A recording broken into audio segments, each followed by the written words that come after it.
friends, I was going to introduce Derek, but I think that we all know him well enough that he can jump right into this. So please welcome my friend Derek Sheffield. I included his bio in the emails that you've all gotten. I hope that you'll go to his website and buy all of his books. He's one of our newest faculty in the poetry concentration at Western Colorado University, and really one of the finest people I know and teachers I know that I really look up to. So please welcome Derek Sheffield. Oh, thank you, CMarie. That's very kind of you. I'm really glad to be here with you all tonight and talk about revising a poem.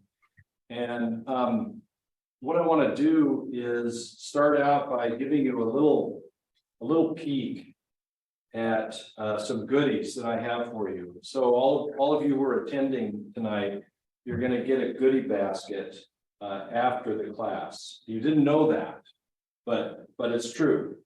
One of the things that's going to be in your goodie basket is a checklist that I have compiled, that I've created over far too many years fooling with words, messing around with poems, trying to make poems.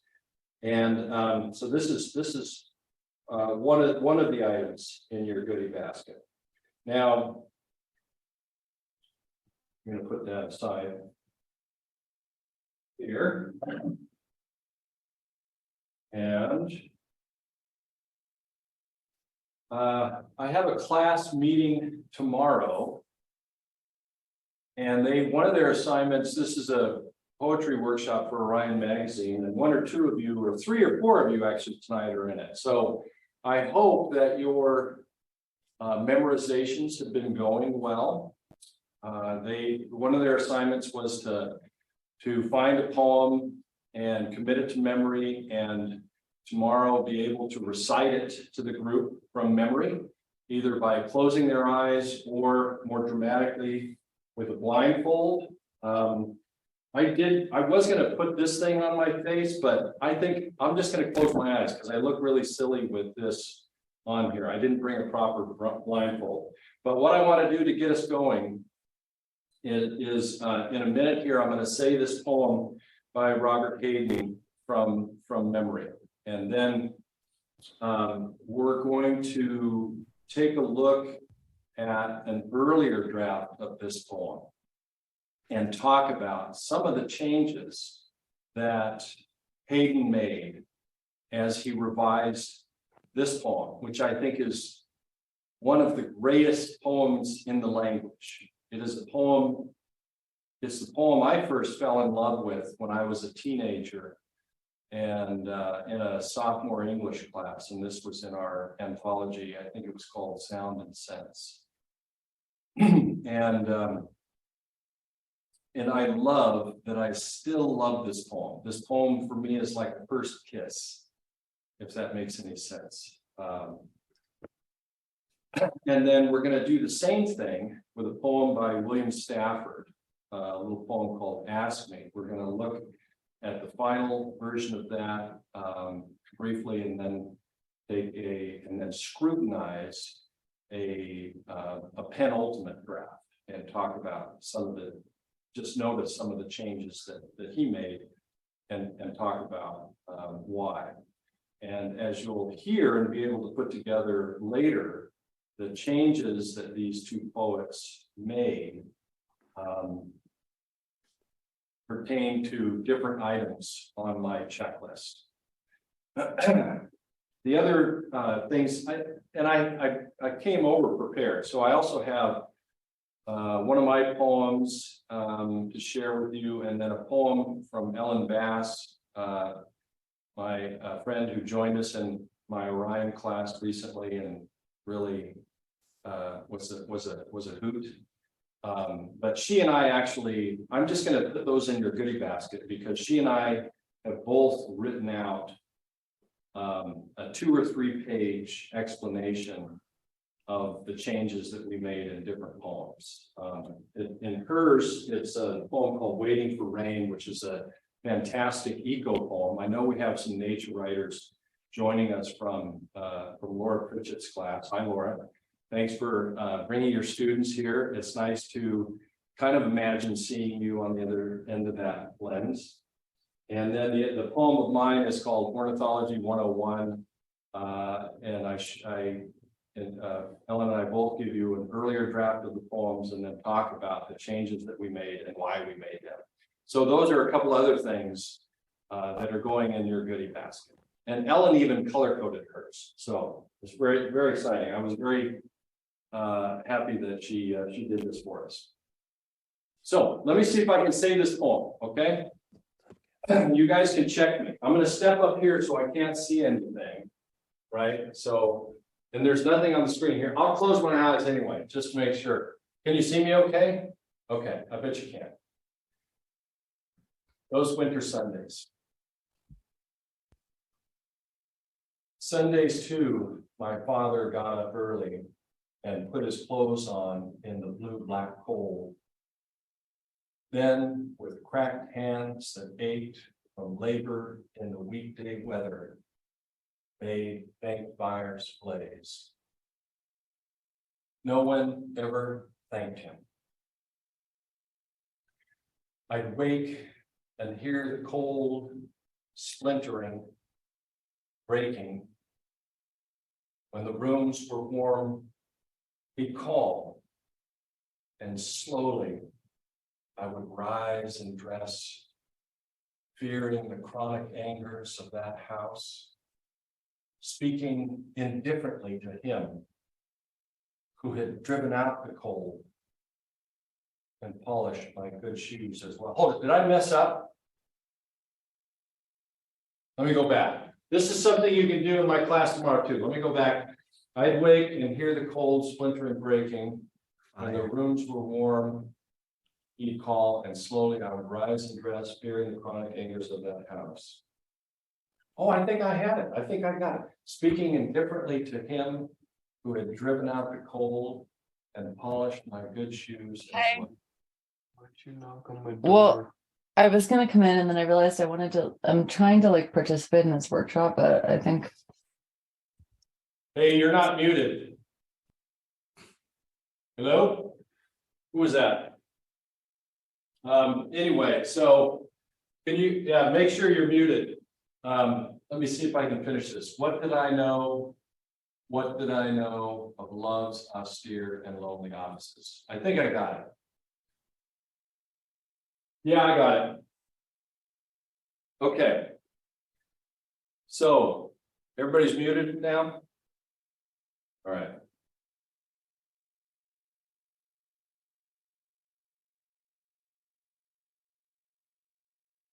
Let's take a look at what. So that's the final version. Here's the earlier one. And let's see what he did. So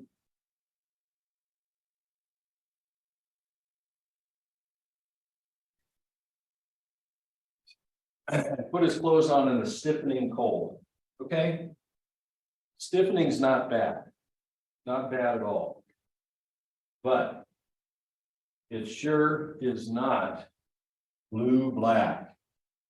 And I can remember the first time I read that word and went, holy gods, language can do that. And put his clothes on in the blue-black cold. So, why is blue-black so much better than stiffening? I mean, stiffening is okay. There's nothing wrong with stiffening. If this were my poem, and when this was Hayden's poem, he was fine with stiffening too. It's an adjective modifying cold, right? I mean, it's a fine descriptor, but it's not exceptional. It's not really popular. It's kind of, I mean, in comparison to blue-black, right? It's what the technical term in the poetry world for that would be meh. Okay, it's a little bit meh, but blue-black is so much more visual. And you've got the L sounds that the sounds here, word music.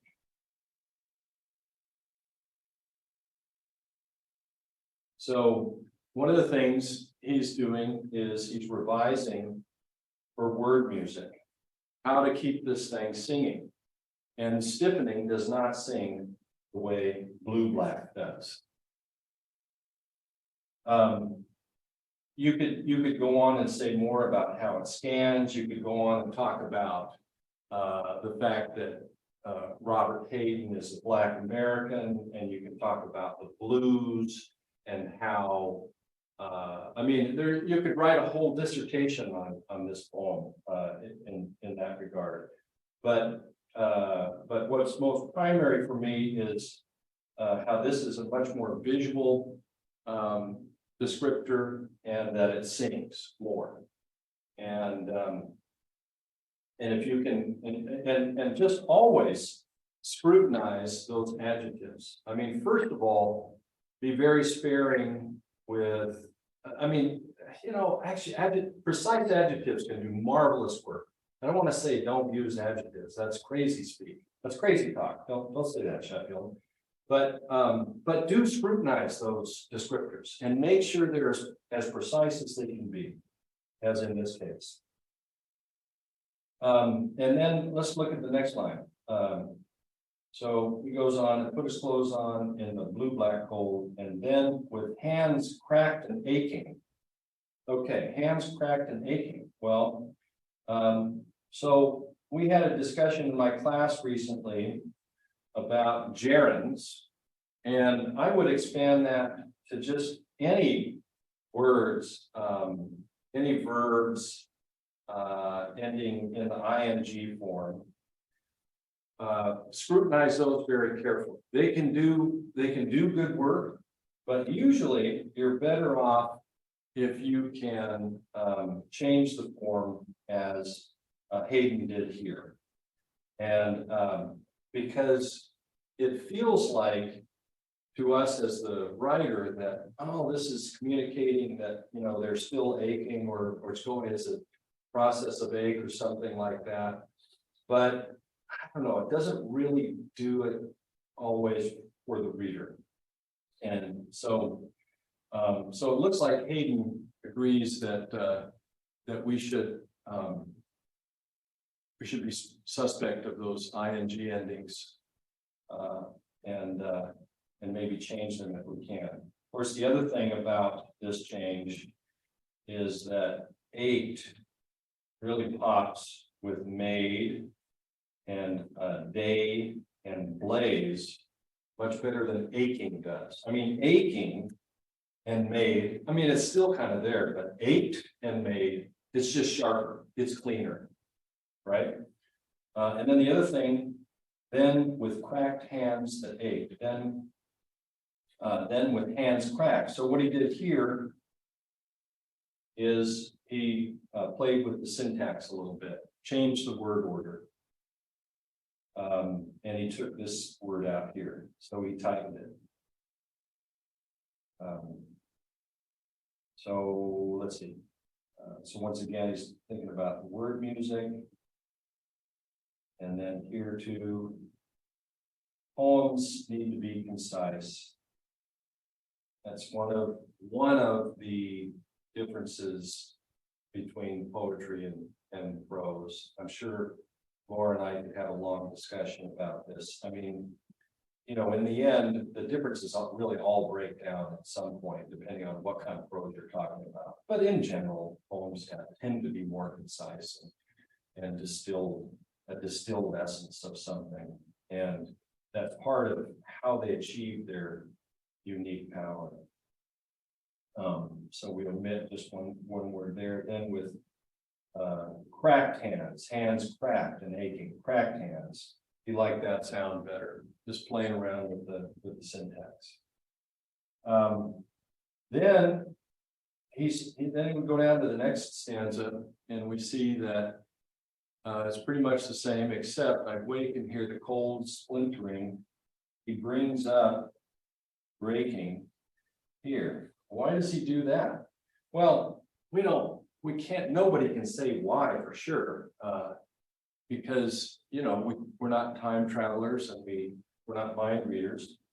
But if we think about what does this give him by bringing it up to this line, one of the things it gives him, again, is that word music.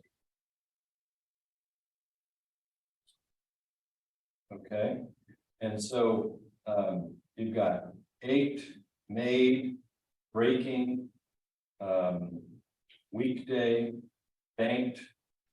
There is the cacophonous sounds in this poem. All those K sounds and the repetition of the word cold, cold, cold is just masterful. The sonic intelligence of this thing, the kind of bleak and harsh song that it sings. Denise Levertov said that form should never be more than a revelation of content.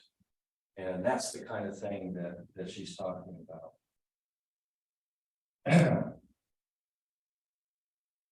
And then this is something here that we can all relate to, all of us who fool around with words.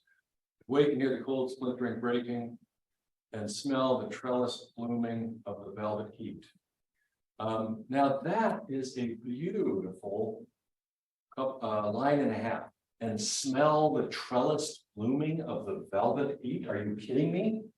Yeah. How much? Hey, I'll give you $20 for that, Hayden. Come on. That's gorgeous. But guess what? It's too gorgeous. It's too beautiful. And this poem needs to be more bleak right now. So one of the things that we have to do as writers, and by the way, everything I say really, as I say, the distinctions between poetry and prose really all break down at some point, except maybe line breaks. Prose writers, you don't have line breaks, or maybe you do. I don't know. We'll talk about it later.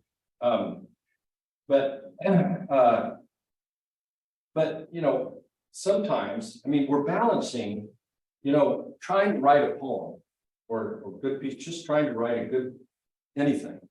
You're sort of like, it's like a school of fish that's turning and sort of flashing, and every fish is sort of flashing a little bit differently. And you're trying to manage like those 1,000 different splashes. You're trying to like get them all to be of one accord, you know, one flash, and it's a little bit crazy making. It's like a fine madness, you might even say. But so one of the things we have to do is sacrifice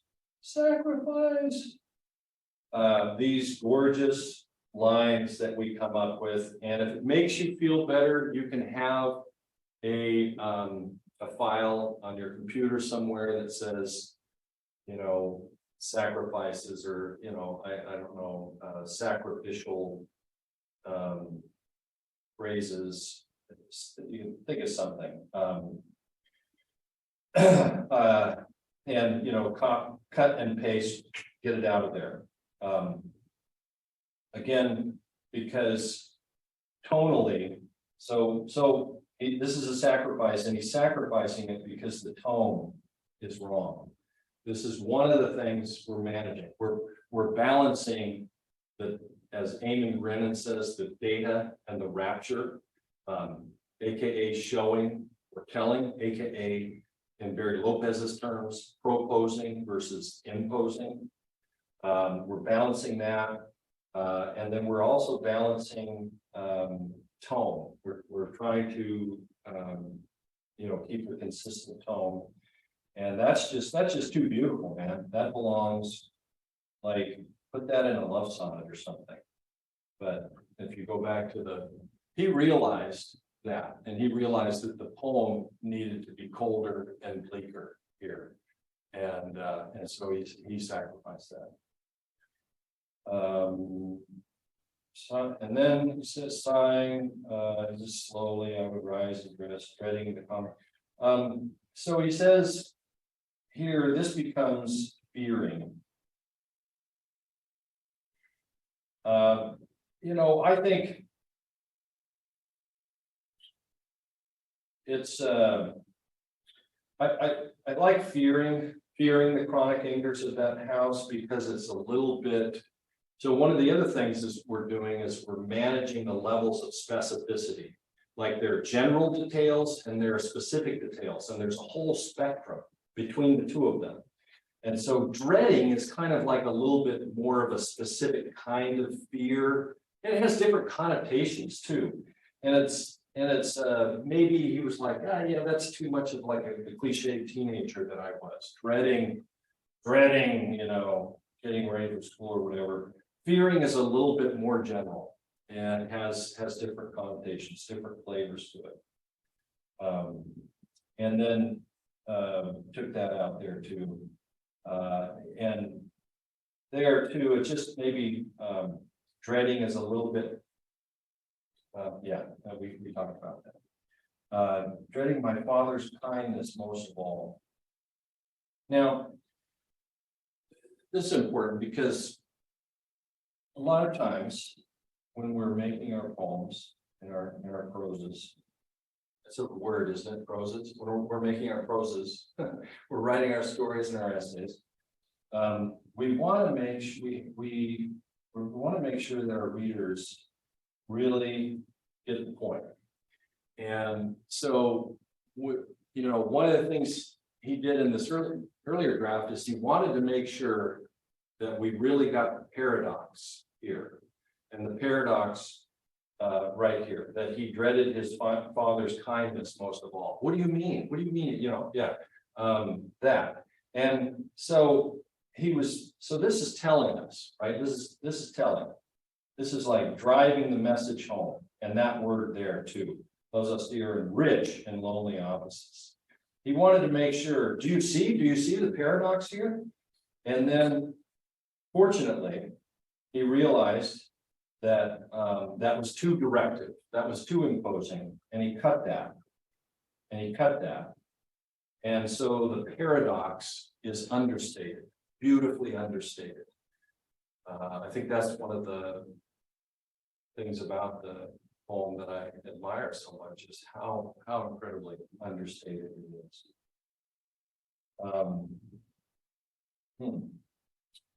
And then, here he says, had but monosyllables for him in this earlier draft that becomes speaking indifferently to him. So this is a more specific kind of speaking indifferently, right? It's narrowed, it's more specific. Once again, he's backing off a little bit and making it a little bit more general, speaking indifferently to him. Not, and again, this to me like says teenager, like grunting.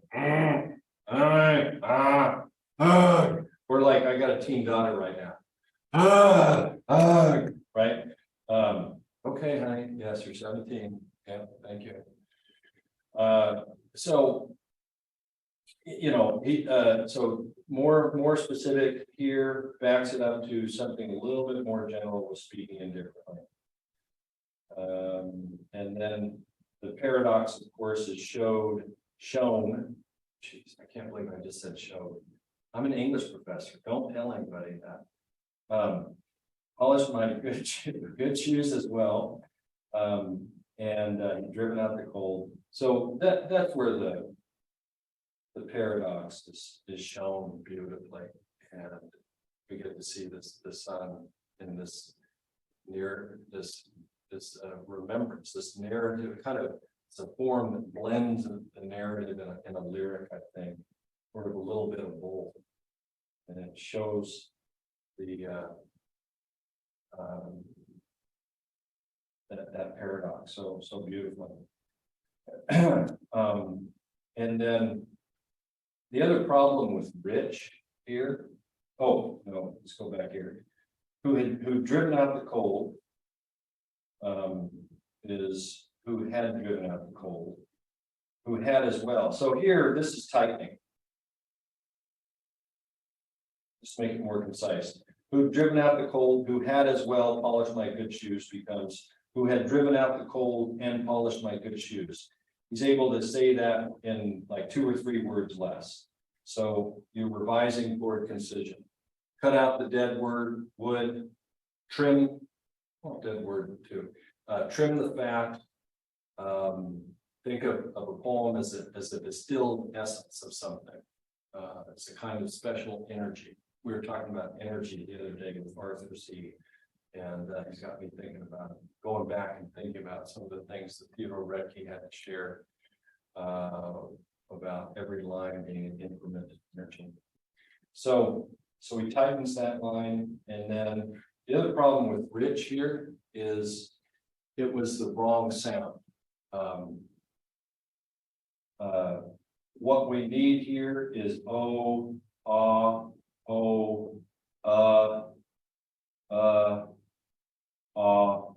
right? That's the sonic intelligence. That's the form as a revelation of content. What did I know? What did I know of love's austere and lonely offices? Oh God. And rich. What did I know of love's austere and rich and lonely? Oh God, that's like a wrong note, being played. It's like a mic squeal or something. That's a mic squeal. That's what that is. And you get that. The more poems you read, the more you'll train your poetic ear. And thank God, the poetic ear is different than the musical ear. If they were the same, I wouldn't be here talking to you tonight. I mean, if I had a musical ear, I'd probably be out singing. If I could stay on key, I'd be out strumming my guitar somewhere, but I can't. So here we are. Anything else about this? Yeah, it sings. I will tell you too that I do know there are other versions of this poem where this word had not come in until late in the process. And, you think about your diction, and that word is just the perfect word. What is it that Mark Twain said? He said the difference between the pretty right word and the nearly right word and the right word is the difference between the lightning bug and the lightning. Something like that. But man, oh man, what did I know of love's austere and lonely duties? No. Love's austere and lonely positions? Oh God, no. That's a different poem. Offices. Oh, offices. So cold. You think about an office, staplers, white walls, the coldness of how the son is treating his father. When you read his biography, it's his stepfather, and his father, and the coldness in the house that the father is driving out, that the son is just wincing.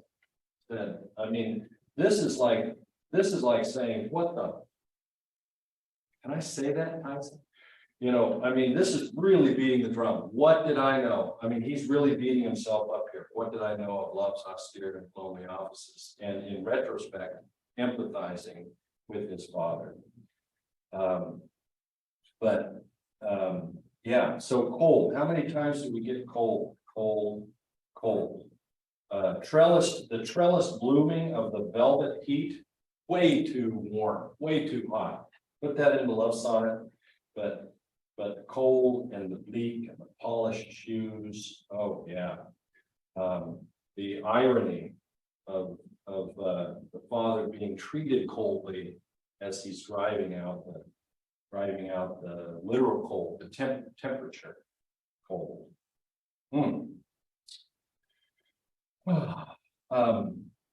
Now,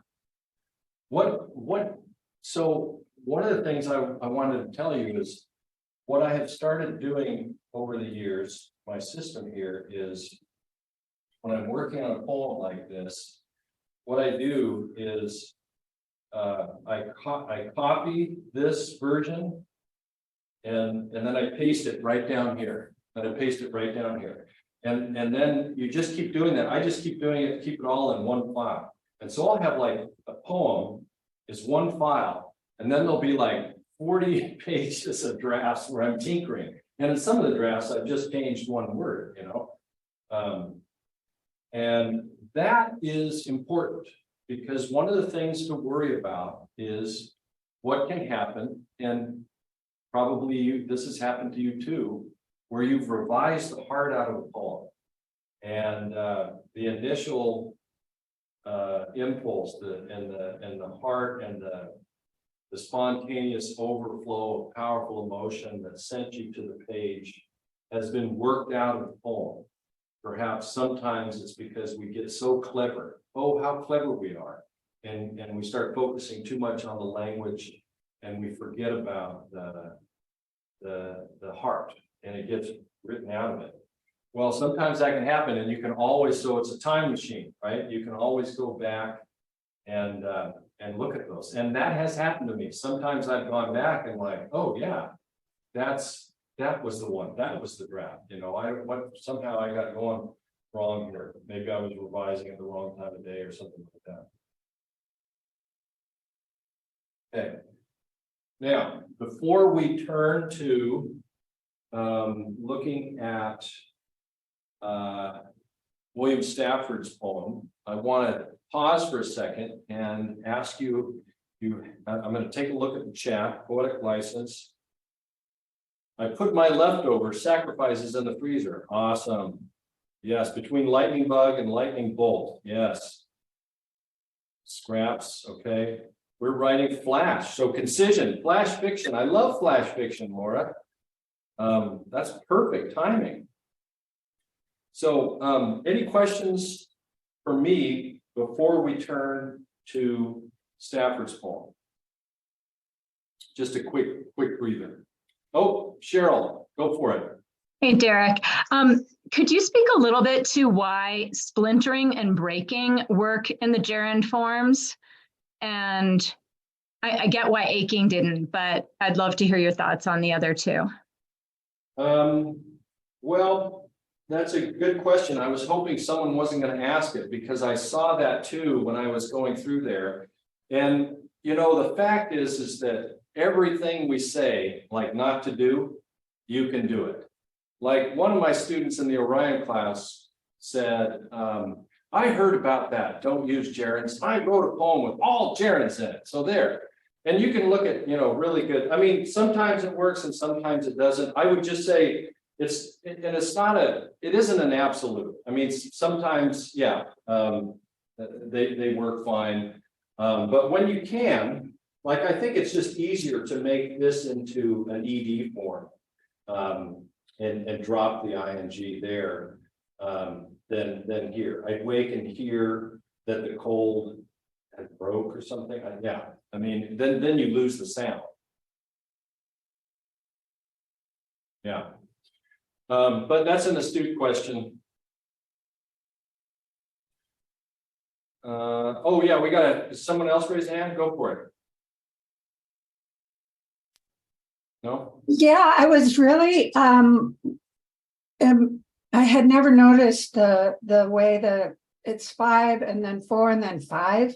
And I was thinking about and maybe you'd like to comment on that kind of courage that he brought to the revision by saying, you know what?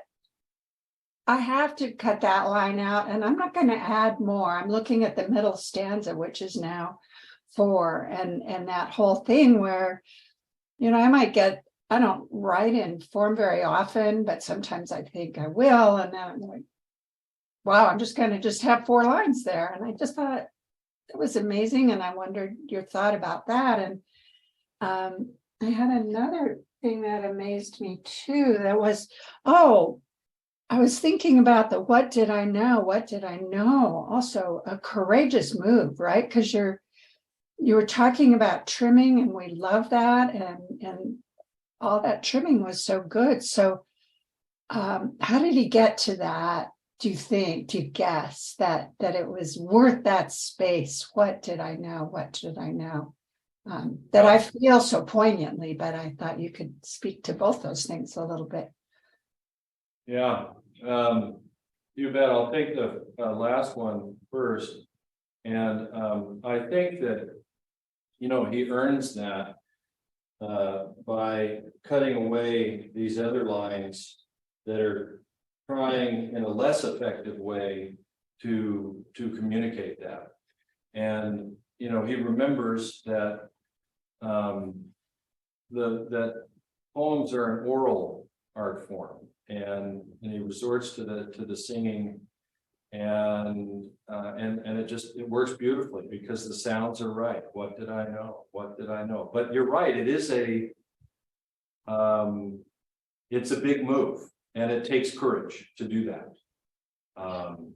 But that's the great thing about making these poems, right? It's like we can do whatever we want, you know, and we can say whatever we want, and we need to embrace those strange angels and let them into our poems and listen to those quieter voices. I mean, I guess that's one thing I wanted to talk about is that, you know, and probably others of you are like this too, where when I'm working on a poem, I'm reading it aloud over and over, and I'm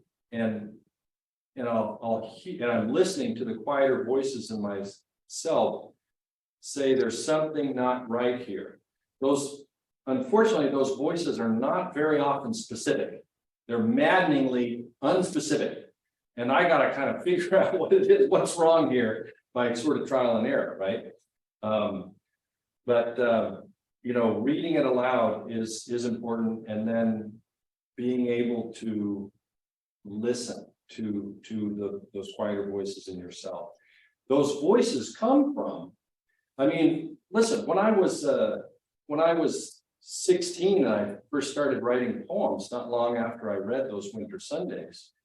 And I would have my poetry teacher, Kevin Miller, in high school, say, oh, okay, yeah, that's a good draft. Now you need to revise it. It was sort of like being told that I had just driven from, you know, from Wenatchee, Washington to Gunnison, Colorado, in the pre-digital age, no GPS, no cell phones, by map and compass. And then I was being told, okay, yeah, well, you made it here, but you've got to go do it again and take a different route and get here a little faster next time. Well, you know, that was really daunting. But now, you know, you spend enough time doing it, and you sort of fall in love with, you know, taking the tweezers and picking the pepper out of the fly shit, as Robert Wrigley says. And it's kind of fun. It's kind of a game. And now sometimes it feels like more heft to generate new material. That's just an arc. But Carol, to your second question about the form, and leaving the regular 5-stanza form and going to an irregular stanza lengths. Yeah, that's right. It's a little less tidy that way, but it also does put the poem in 14 lines, which does set it as in the sonnet tradition, of course, and sets it as a kind of contemporary sonnet. Righto, I missed that. Yeah. Okay. I think I want to continue now. Oh, thanks, Carol.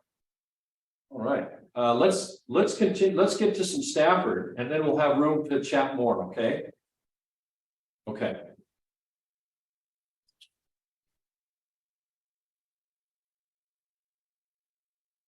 Now let's see if I can do gooder on that one. Ask me.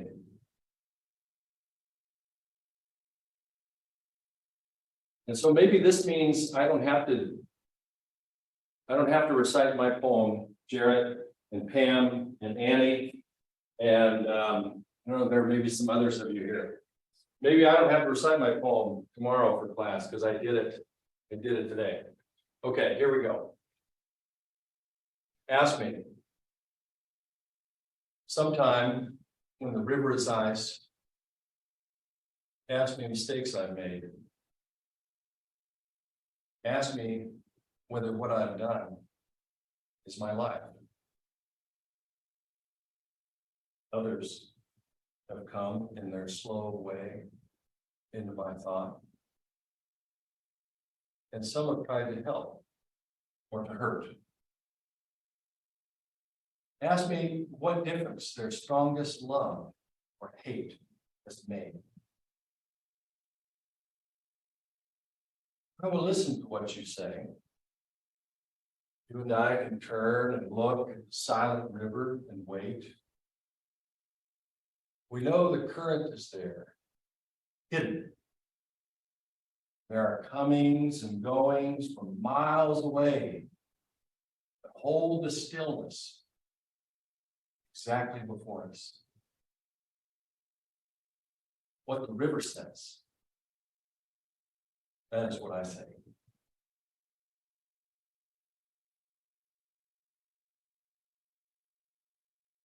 I think I got it.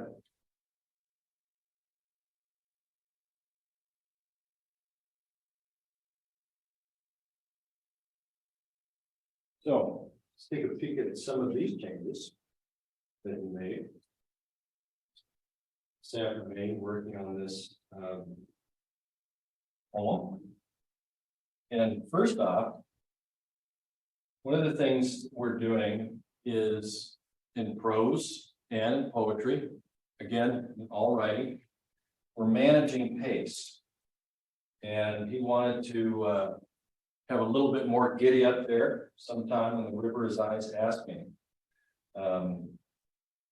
And so he took that comment out. And then there's the concision, right, at play. Ask me mistakes I have made. Ask me whether what I've done is my life. Others can come in their slow way. Yeah, it's pretty much the same. Here's a big change here. Ask me what difference their strongest efforts have made. Okay, this is a little bit like the difference between, not exactly, but and just in terms of the effect, the difference between strongest efforts and ask me what difference their strongest love or hate has made. Love or hate.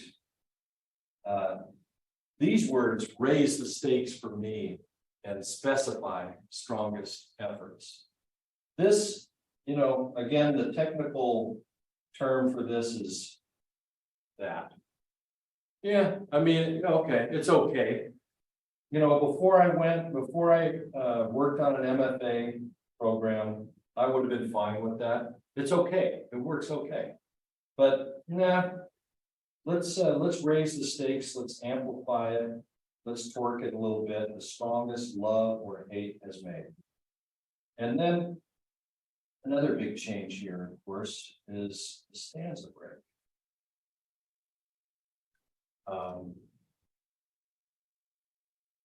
Comes in.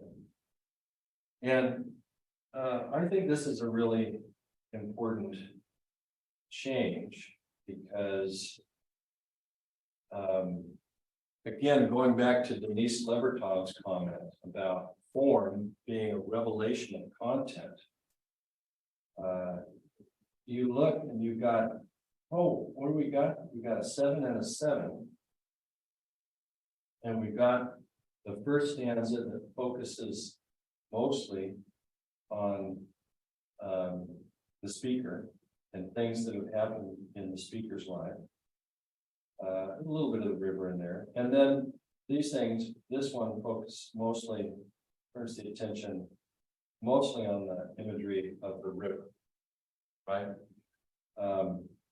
But I like the symmetry here because, of course, the whole poem is really an extended metaphor.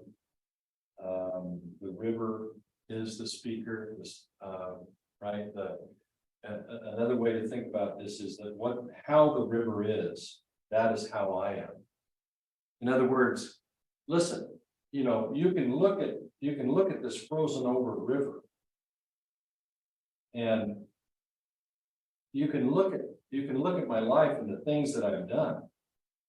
Right? Ask me whether what I've done is my life, which is a weird question, right? Because of course what you've done is your life, right? We're defined by our actions.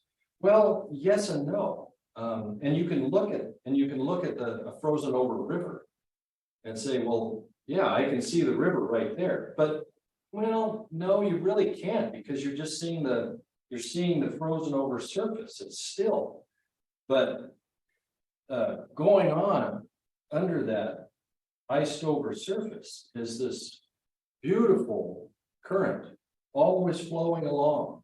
And just like you and I tonight, you know, someone can look at us and say, oh, you know, there's Derek, there's Carol, there's Jared. Yeah. Well, they only see so much, don't they? I mean, you and I each at this, every moment, we have this incredible scintillant interiority that abides in us like that river. So how the river is, that is how I am. What the river says, that is what I say. So we are our actions, but we're, you know, to some extent, but there's actually so much more to us. And ask me what difference these people have made in my life. Yeah. Okay. You know, the river's going to keep flowing. The life is going to keep going. Right. And it may be that, you know, someone kind of, you know, does something that makes me flow around here a little bit for a while, but I'm going to keep going. Right. And eventually I'm going to dig my way back, dig my channel back that way. So yeah, screw you, buddy. Is how it might go. But anyway, so that's the stanza break. And I think that's a really important choice there. And a dramatic one, of course. More of the self here, more of the river here. And then he goes along, you and I can turn and look at the silent river and wait. And he says, we will know the current is there. And he cuts that out because he realizes the work that the poem has already done, that we're already there. And so just leave us there. You can drop the conditional there, or the future tense. You can drop the future tense and just, because we're already there, buddy. You and I can turn and look. We know the current is there. Leave us there. Put us there. Poem can do that. And then from miles away, he adds from miles away. And then this ending here, if the river says anything, whatever it says is my answer. And that's not bad. That's not bad. But this is much better. And the reason is because if the river says anything, so this is sort of speaking to our logical minds, like, hey, if the river could talk, you know, this would have, you know, this one just goes ahead and lets the river talk and says, okay, we're going to have the river speaking here. It's sort of like the difference between a simile and a metaphor. This is just more direct and has more immediate impact. So, and of course, too, this is taking about two or three or four words longer to say what this says. And this says in a line and a half, what this says in one line. So it's also more concise. So he tightens it.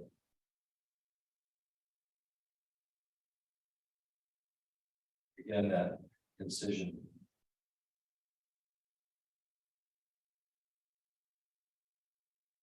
And what the river says, that is what I say. The parallel structure of this line and the caesura in terms of the form really comes back to these two here, and you've got the river, and you've got I here, and you've got the symmetry of the parallel structure that is marked by the caesura, the hard division, the hard pause of the line.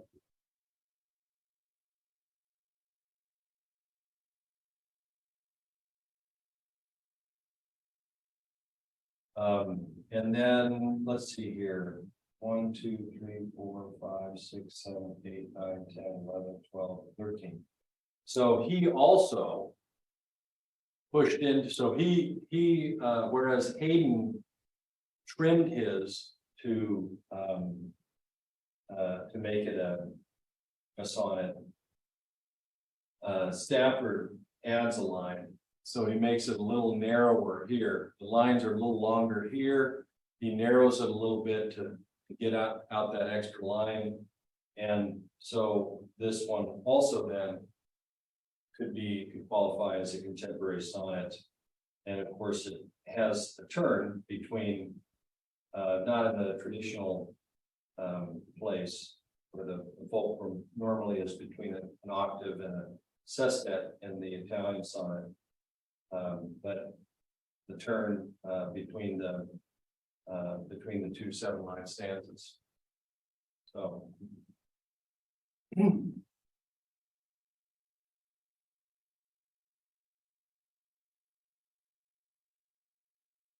okay. So that's the Stafford. Wow. Any questions? Anyone at this point?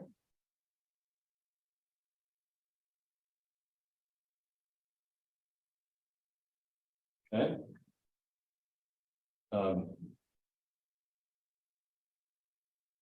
Is that a hand, Carol? Go for it, Carol.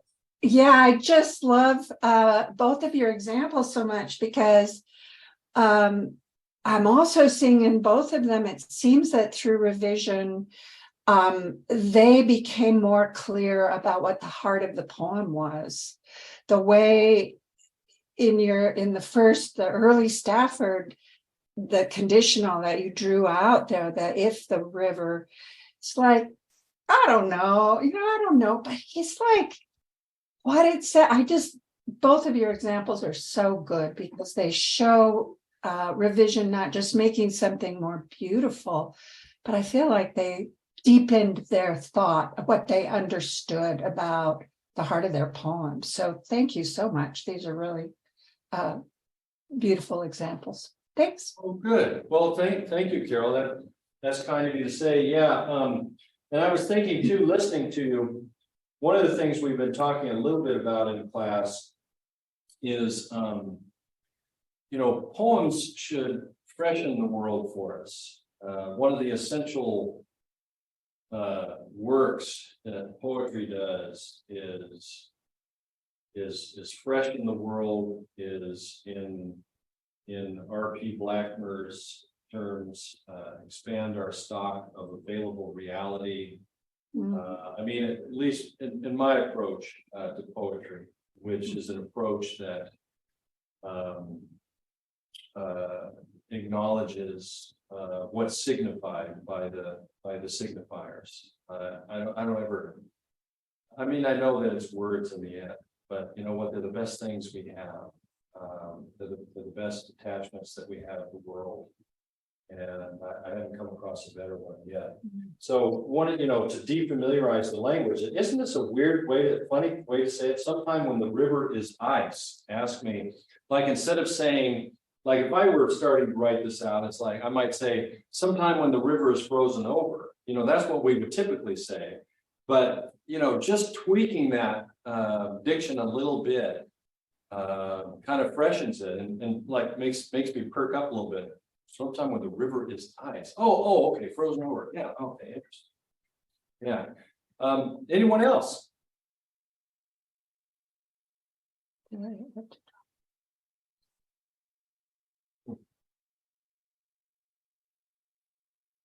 Okay. Well, let me do this. let me just end tonight. Because you're all eating dinner right now. And I don't know what you're going. Let me end tonight. And I'm just going to say that if you want the goodie bag, can you see my email here? It's dereksheffield@gmail.com. And so if you want the goodie bag, you send me an email and I'm going to send you the goodie bag with the revision checklist, Ellen's poem and her explanations of changes, my poem and explanation of changes. And then I'll also send you these poems too, if you would like as well. And I think that's it. Who knows, I may add some other things in there too. But be warned, if you do, the price for this goodie bag is that I may send you a very occasional email about some of the things that CMarie and I are doing with the Cascadia Field Guide book. So just be warned, you might end up on that list. All right. We poets have to do that sort of thing sometimes. Oh, good. Hey, Yvonne. Yvonne's here. All right. Stephanie D. Let's see here. Yeah, you've heard enough words tonight. I don't need to read these to you. But yeah, it's Ellen's poem, Waiting for Rain, and then Ornithology 101 are the two poems that you'll get the revision story out in prose. And then, we can have Laura Pritchett grade my prose. Okay. All right. Hey, Derek, can I just thank you on behalf of the program, since CMarie had to run to another event. This is really wonderful. As everybody's saying in the chat, really fantastic. I really appreciate it. Hey, Tyson, good to see you, man. Thank you for the words, and I really enjoyed it. Really been enjoying working with some of the Western students in the Orion class, and yeah, pretty excited, man. I think we got well, it was pretty funny. We had Ellen Bass come, and she teaches a different low residency program, and I was like, what? And we were talking about, do you need to get an MFA? And I was like, well, if you do decide to get one, you need to go to Western Colorado. That's the new best MFA program. I like it. Hey, Ellen just chuckled. She didn't say anything. She didn't try to argue with me, so she must agree. Well, that's a good sign. Hey, I want to say just personally, I mean, this was so fun for me because I'm like 3/4 of the way through a 2-year-long revision of my Iliad translation, and everything you were saying was just like so familiar to like my daily struggle with with revision.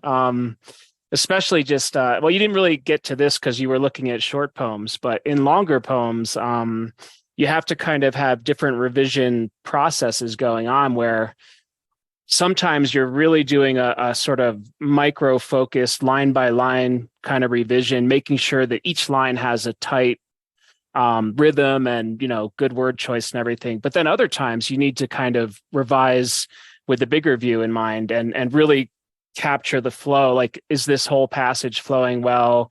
Am I being consistent across 20,000 plus lines? So there's a lot that goes into revision, a lot of different techniques and approaches. I really appreciate what you had to share tonight, though. Hey, thank you. So is this a translation of the Iliad that you're doing? Oh, yeah. That's it. That's really exciting. I got to share something with you. So a few years ago, I was a visiting writer at Gonzaga University, and Gonzaga has the world archives of Gerard Manley Hopkins' materials, his books and his papers and so forth.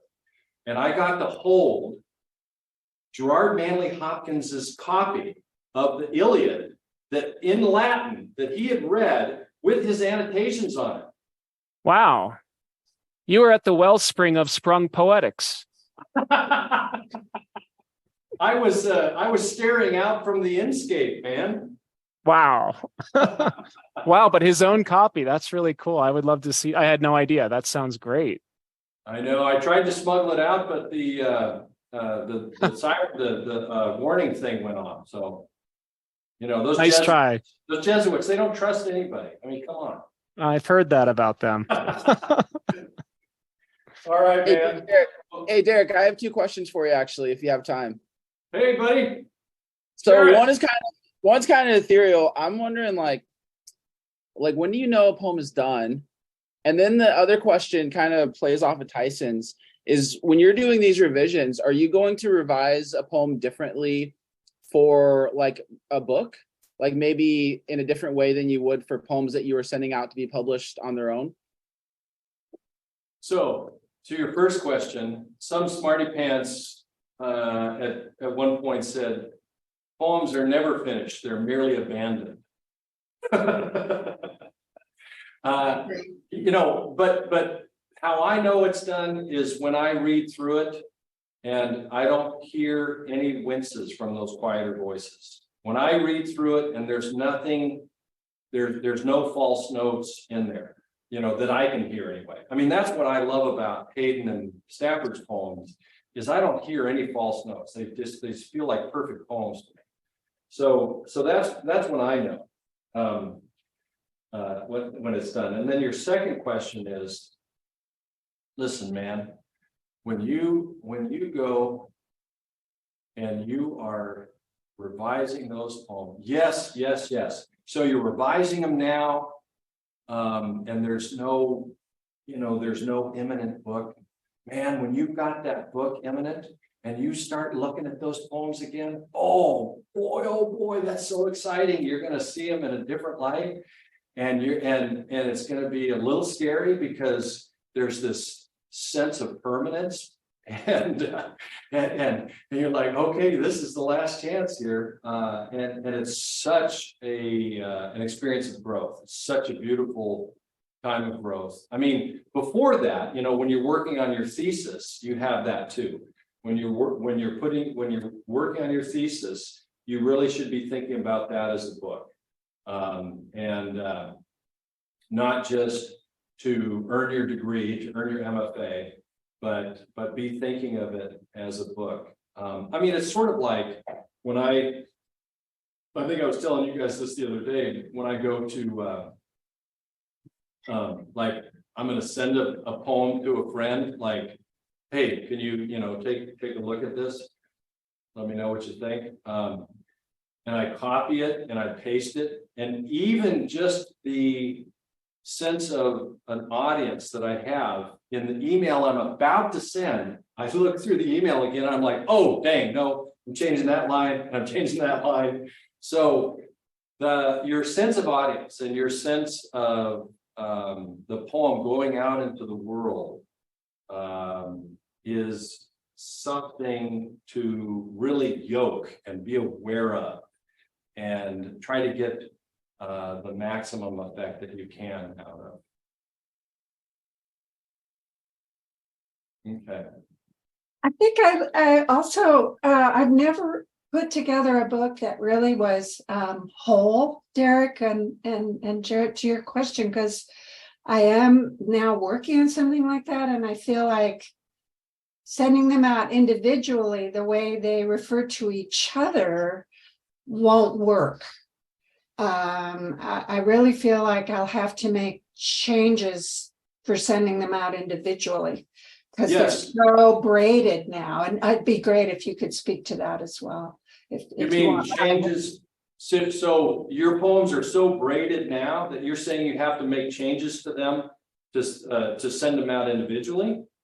Some of them, yeah, which is new to me after all this time. Well, that sounds kind of painful. I think you should send them out like in batches, like Yeah, that's what I figured out. I haven't sent out any individual, but I thought, well, at least I'll do batches. So I love that comment. That can. But I mean, Carol, I'm glad you said that, because it did get me thinking about the other thing is that then you actually, when you're putting your thesis together, aka your book, and you see how all these poems are talking to each other, you will have to go back and revise them with respect to the other poems in the book, because you will see, oh dang, snap, I made that same move right there, and this poem comes right after that, Can't do that. So either I gotta move this one way away, or I gotta change that move a little bit, or, the other thing that happens too is like you see, oh, well, I used the word dark 67 times in this, 42 poem manuscript. Okay, might be time to look at this thesaurus. Yeah. Yeah, so it's both directions. Both directions. Yeah. Yeah. Okay. Hey, what's our mascot in Western Colorado? What are we? Anyone know? Unfortunately, it's Mad Jack the Mountaineer. All right. But Okay. we've recently redesigned him with rainbow colors. So All right. So, all right, my fellow Mountaineers, it's been a great evening. Look forward to future such encounters. thanks, Derek. Good night. Okay. Good night, all. Thanks, Derek. You Really bet. appreciate it. Thank you You so bet. much. Thank you, Bye, Cheryl. everyone. Okay.